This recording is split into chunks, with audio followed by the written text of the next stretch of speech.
कितनी भी ठंड पड़ रही हो, ये खाद इतनी बढ़िया खाद है कि पौधों को गर्म भी करेगी, साथ ही साथ उनको हेल्दी रखेगी, ग्रोथ बहुत तेज़ करेगी और उसके बाद फूल और फलों की क्वांटिटी को भी बढ़ाएगी। कुछ चीज़ों से बनी ये खाद बहुत ही ज़्यादा पावरफुल है, तो इसे कैसे तैयार करना है, चलिए फिर वीडियो में बात करते हैं। हेलो एवरीवन, कैसे हैं आप सब लोग? लव फॉर गार्डनिंग में आप लोगों का बहुत बहुत स्वागत है। सिर्फ ये खाद जो आज मैं आपको वीडियो में बताने वाली हूँ, अगर आप इसको बना के रख लेते हैं तो फिर आपको अलग से कोई और खाद अपने प्लांट में देने की ज़रूरत नहीं है। सिर्फ इसी खाद से प्लांट की ग्रोथ भी बहुत तेज़ होगी, फूल भी बहुत ज़्यादा आएंगे, प्लांट हेल्दी रहेगा, मिट्टी भी बहुत अच्छी बनी रहेगी। ऑल ओवर जिसको कहते हैं ना, संपूर्ण विकास होता है प्लांट का, वो इस खाद को देने से होगा। क्योंकि सर्दियों में क्या होता है कि ठंड बहुत होती है, ऐसे में पौधों को ऐसी खाद चाहिए जो उनको थोड़ी गर्मी भी दे और साथ ही साथ उनकी ग्रोथ को भी बहुत अच्छा करे। तो इस खाद में बहुत सारे गुण पाए जाते हैं जो प्लांट की ग्रोथ के लिए बहुत अच्छे होते हैं और ये 100% ऑर्गेनिक है। तो आप इसको फ्रूट्स के, फ्लावर के, वेजिटेबल्स के, हर तरीके के प्लांट्स को दे सकते हैं। किन में नहीं देना है और क्या सावधानियां रखनी है वो भी मैं आगे वीडियो में आपको बताऊंगी। तो चलिए सबसे पहले खाद को बनाने की विधि जान लेते हैं, फिर उसके बाद उसके कैसे देना है उसके बारे में बात करेंगे। तो यहाँ पे मैंने कुछ चीज़ें एक साथ मिक्स की हैं ताकि ये खाद बहुत पावरफुल बन पाए, जिनमें सबसे पहले मैंने जो इस्तेमाल किया है वो है सरसों की खली। तो सरसों की खली देखिए इस तरीके से मेरे पास है, ये पाउडर फॉर्म में भी आती है, अगर आपके पास पाउडर वाली है तो आप उसका भी इस्तेमाल कर सकते हैं और अगर ऐसी है तो आप इसका भी इस्तेमाल कर सकते हैं। इसको हमेशा एयर टाइट कंटेनर में रखेंगे तो ये कभी ख़राब नहीं होती है। नहीं तो क्या होता है ना कि अगर ये हवा के कांटेक्ट में रहती है और उसके बाद ज़रा सा भी इसमें पानी पड़ जाता है ना तो फंगस लग जाता है। तो इसलिए आप एयर टाइट डब्बे में रखेंगे तो ये ख़राब नहीं होगी। अब इसका यूज़ कैसे करना है चलिए बताती हूँ मैं आपको। तो इसके लिए सबसे पहले मैंने यहाँ पे 1 लीटर पानी लिया है। उस 1 लीटर पानी में मैंने 2 मुट्ठी सरसों की खली का इस्तेमाल किया है। उसके बाद फिर मैंने यहाँ पे 1/4 चम्मच डीएपी ली है। अगर आप इसे सब्जियों के और फलों के पौधे में डालना चाहते हैं तो यहाँ पे आप डीएपी की जगह रॉक फॉस्फेट का भी इस्तेमाल कर सकते हैं, क्योंकि मैं इसको अब की बार सिर्फ फ्लावरिंग प्लांट्स में ही दूंगी तो इस वजह से मैंने यहाँ पे डीएपी का इस्तेमाल किया है। इसके बाद फिर मैंने नीम खली का इस्तेमाल किया है। नीम खली मैंने यहाँ पे लगभग 3 चम्मच ली है। नीम खली क्या होगा, अगर ये जो प्लांट में फंगस होते हैं उनको दूर करेगा, माइक्रोन्यूट्रिएंट्स बहुत सारे होते हैं तो वो भी मिलेंगे और ये ना बहुत ही अच्छी खाद भी होती है, इंसेक्टिसाइड भी होती है और फंगिसाइड भी होती है। तो नीम खली का इस्तेमाल ज़रूर करना है यहाँ पे।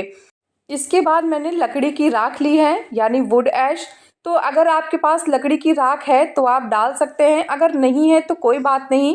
पर यह है कि लकड़ी की राख एक तो फ्री में मिलने वाली चीज़ है और साथ ही साथ इसके फ़ायदे भी बहुत सारे होते हैं, क्योंकि लकड़ी की राख फंगिसाइड भी बहुत अच्छा काम करती है और साथ साथ में इसमें पोटेशियम पाया जाता है। तो फूल फल की क्वांटिटी के लिए ये बहुत ही ज़्यादा अच्छी मानी जाती है।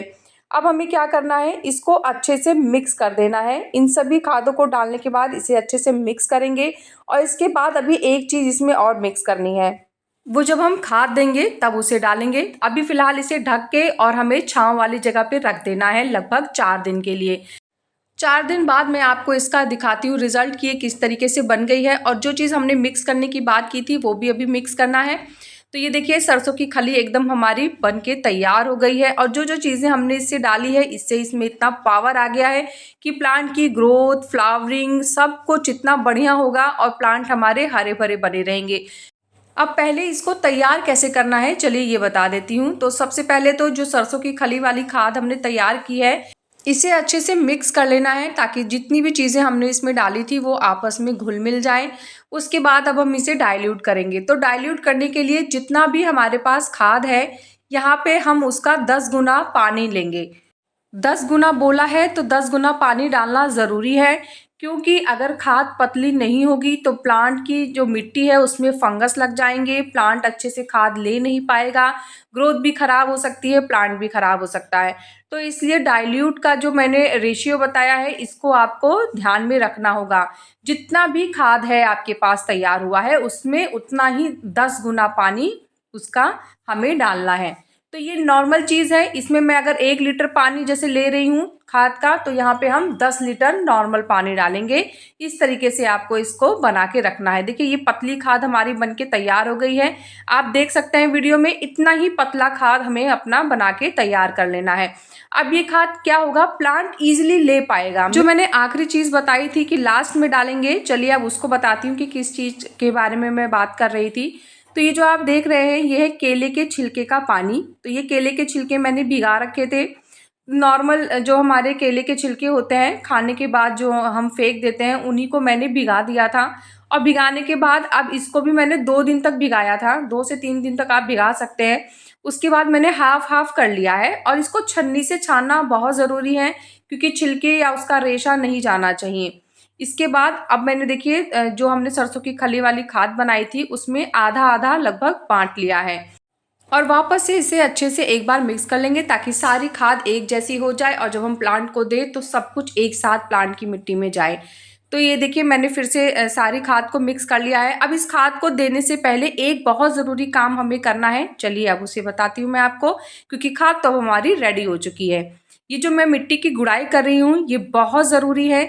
तो 15 दिन में एक बार आप अपने हर प्लांट की मिट्टी की गुड़ाई करें, और जब ये खाद जो मैंने आपको बताई है इसको देना है तो आपको 100% मिट्टी की गुड़ाई करनी होगी, उसके बाद ही ये खाद देनी होगी। जब हम ये खाद देंगे तो मिट्टी ना तो एकदम सूखी होनी चाहिए, ना ही एकदम गीली होनी चाहिए। तो कैसे समझेंगे कि मिट्टी को खाद देना है इस समय कि नहीं? तो जब आप मिट्टी की गुड़ाई करेंगे तो ऊपरी लेयर तो ड्राई रहेगी, लेकिन जब आप गुड़ाई करेंगे तो अंदर की मिट्टी में नमी होगी।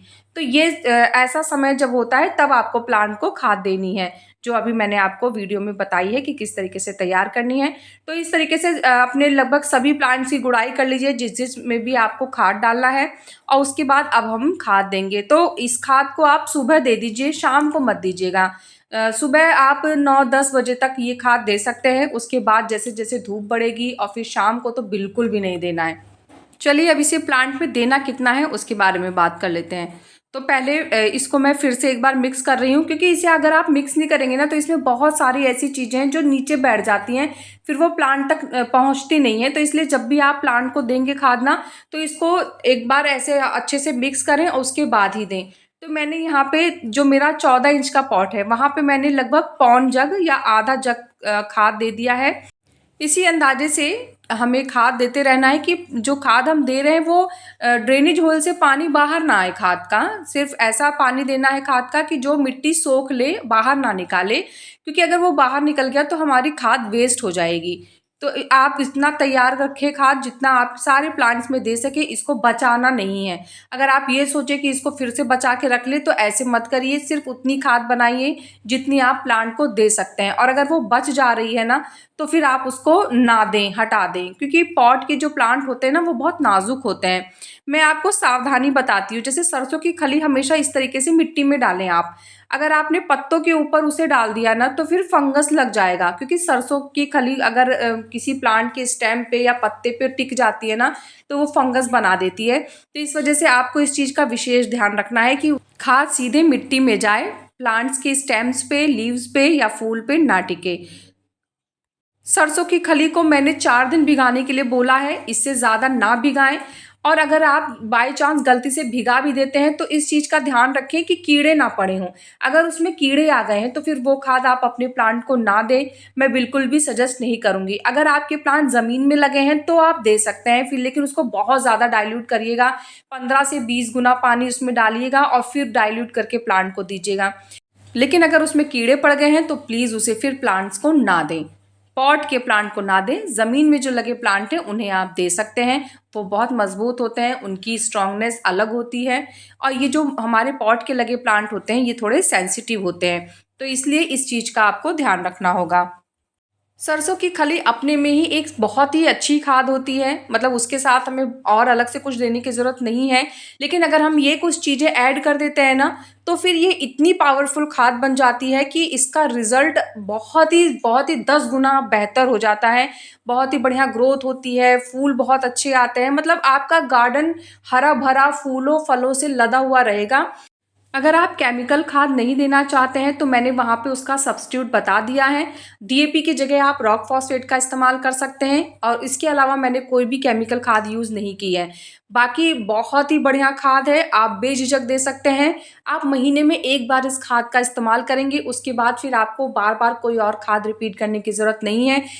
बस आपको इंसेक्टिसाइड का स्प्रे करना होगा हफ्ते में 1 बार, और अगर प्रॉब्लम चल रही है तो आप 2 दिन छोड़ के कर सकते हैं। इसके अलावा फिर अब आप बिल्कुल टेंशन छोड़ दीजिए, 15 दिन में मिट्टी की गुड़ाई करना ना भूलें और आपके प्लांट हरे-भरे, ग्रोथ सब कुछ बहुत ही अच्छा होने वाला है। तो सारी डिटेल, सारी जानकारी बता दी है। इसके बाद भी कोई क्वेश्चन, कन्फ्यूज़न होगा तो आप कमेंट करिएगा। कैसा लगा मेरा आज का ये वीडियो मुझे ज़रूर बताइएगा। अगर आपको वीडियो पसंद आया है तो वीडियो को लाइक करिएगा, चैनल को सब्सक्राइब करिएगा। मिलते हैं फिर नेक्स्ट वीडियो में, तब तक के लिए बाय, टेक केयर।